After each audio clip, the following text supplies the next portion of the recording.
Beat TV back again with the Knave. We're talking with Primus now. How's the Soundwave tour going? So far, so good, you know. It's like a big traveling barbecue.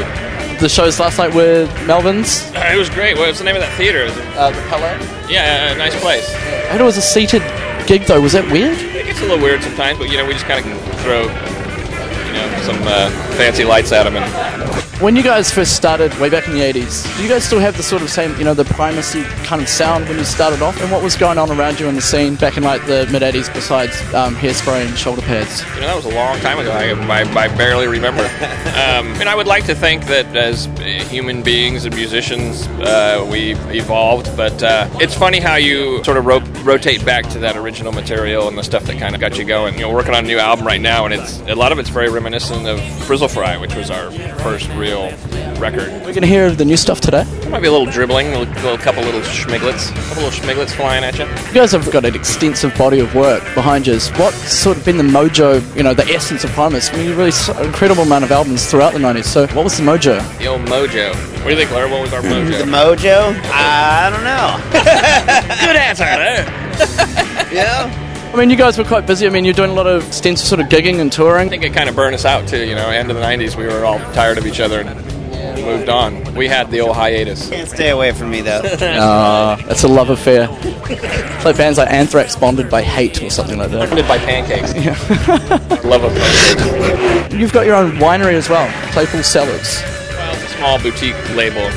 Keeps me off the streets. I moved to the wine country 16 years ago now. I was a big pothead, and I stopped smoking pot, and I had to find something else to alter my perspective, so I got into the local wines. Yeah, do you ever bring a few bottles of Plonk on tour? We don't make that much of it. So it's in some fancy schmancy restaurants around San Francisco and Northern California, and then we try and drink all the rest of it. We do a pretty good job. Like pure winemakers do. Keep it away from Lur. He's a bit of a lush. Hey. It's good stuff. Not my fault. You guys have been so influential, been around for so long, very distinctive in style and sound.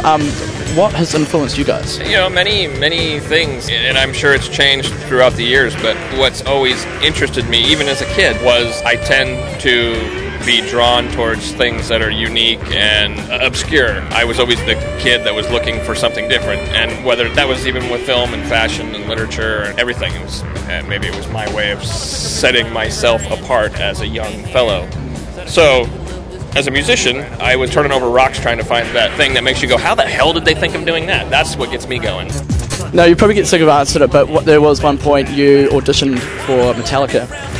Now, very true. Now, I'm just wondering, in your own sounds, describe what you think Injustice for All would have sounded like had the bass actually been audible in the mix. Had I gotten the gig, what would Injustice for All would have sounded like? It would have sounded exactly the same because they would have booted me out after about 2 months. I was thinking about Sad. Wise to not have chosen me. There was a reason why they didn't choose me. Thinking about like Sad but True. A lot busier. I think James would have headbutted me before he let me do that. Hey! You're working on the next album. When do you think that would be out? May. And what's next after the album? Is it more touring? I would assume we're just going to live off the millions that will come pouring in. Sweet nectar of Claypool Cellars. Nectar of Claypool Cellars, yes. That quote on something. That'd be a good name for the album. Yeah, let's do it. Put me on the liner notes. Sweet guys. Hey, well, thank you very much for coming down under, and good luck. Primus.